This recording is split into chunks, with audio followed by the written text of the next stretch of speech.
Hello there, and welcome to another Atypical Philosopher video with myself, Jonathan M.S. Pierce. This is a Ukraine War Update Extra. Just a little soupçon, a little taste of thought around the Ukraine conflict. I'm going to talk to you just quickly about something, I don't know what to call it, the Putin-Ukraine Paradox. So the Putin-Ukraine Paradox is something that I think is an interesting thing to consider when you see Ukraine doing particularly well.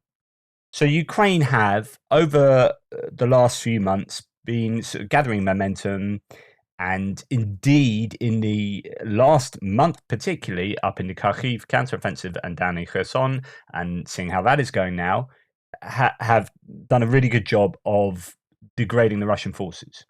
The Russian forces are, and this is really worth remembering, that every single day of this war, every single week and every single month, the Ukrainian forces are being upgraded with better and better equipment and more equipment. They are not only capturing Russian equipment and being able to put that to good use themselves, they're capturing more equipment than they are losing, but they are receiving high quality, high-tech equipment from NATO and allies. Their forces are being upgraded every single day, every single week of every month. The Russian forces are being degraded.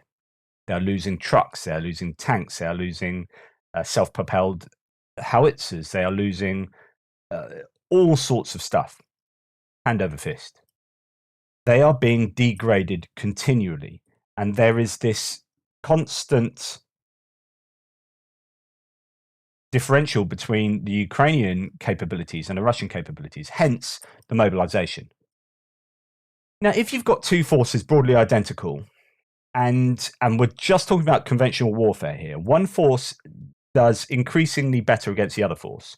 You've got Force A against Force B. Force A does better and better and better and starts defeating Force B. Force B is in trouble, right? And it often becomes a bit of a snowball effect, unless there's some kind of game changer that happens, that comes out of the blue, or they think about some brilliant piece of tactics, or they get some allies to come and help them, or something like that happens. It's very difficult to reverse those kind of fortunes. So if you are supporting A and A does better and better, you're going, brilliant, that's brilliant, A, keep going, keep going. The better you do, the quicker this will finish. Excellent, excellent, keep going. And A does more and more damage to B. B gets continually degraded, and then B is out the game and loses the war. Now, that's when we are considering just conventional warfare.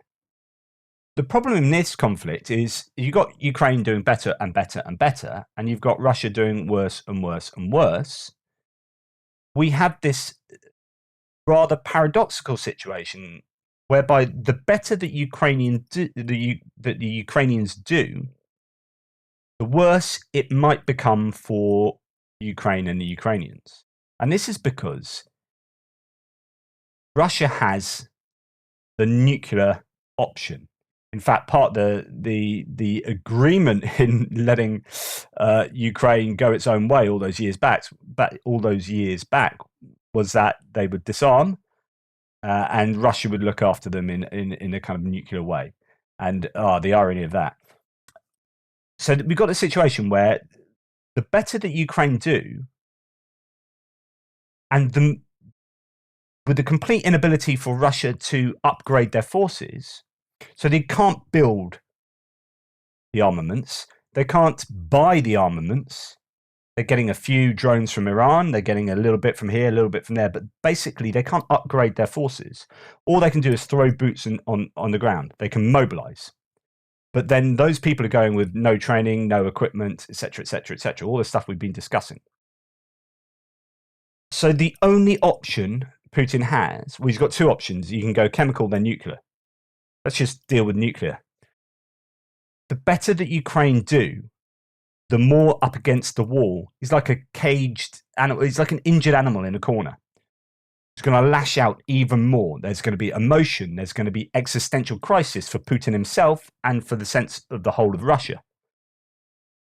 This could be the end. If Ukraine win this war, this is the end of Russia as he sees it, and it's the end of him, either in a coup or revolution or whatever. And so therefore, there's more chance that he's going to do something bonkers like bring in tactical nukes or start a nuclear war or whatever. And this is a paradox that we want Ukraine to do better. Of course we do. Or at least I do. I speak for all of you. But the better Ukraine do, the higher the likelihood, the higher the probability of Putin being forced to do something nuts. That's not to say Ukraine shouldn't do those things. I'm fully in support, obviously, of everything Ukraine is doing. But the outcome of them doing those things could well be that it is increasing the probability of their own demise in terms of nuclear warfare. Now, then we can think about NATO and the US and preemptive strikes and dealing with that kind of nuclear threat from Putin. But I think there's an interesting dynamic there that is a lot to do with the inability of Russia to upgrade their troops. It's just this continual degradation of their troops and their capabilities and their forces and their capacity, other than to increase the very kind of low skilled capacity of their troops in terms of boots on the floor with boots on the ground with mobilization.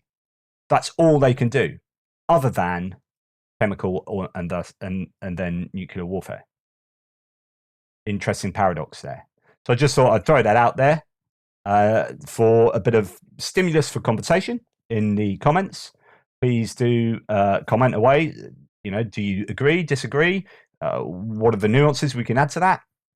And please like, subscribe, join. If you have the wherewithal to give any thanks, that's also appreciated. All down in the description down below. But please just thanks for being here, and please continue to be here over my preceding videos, and I'll see you tomorrow.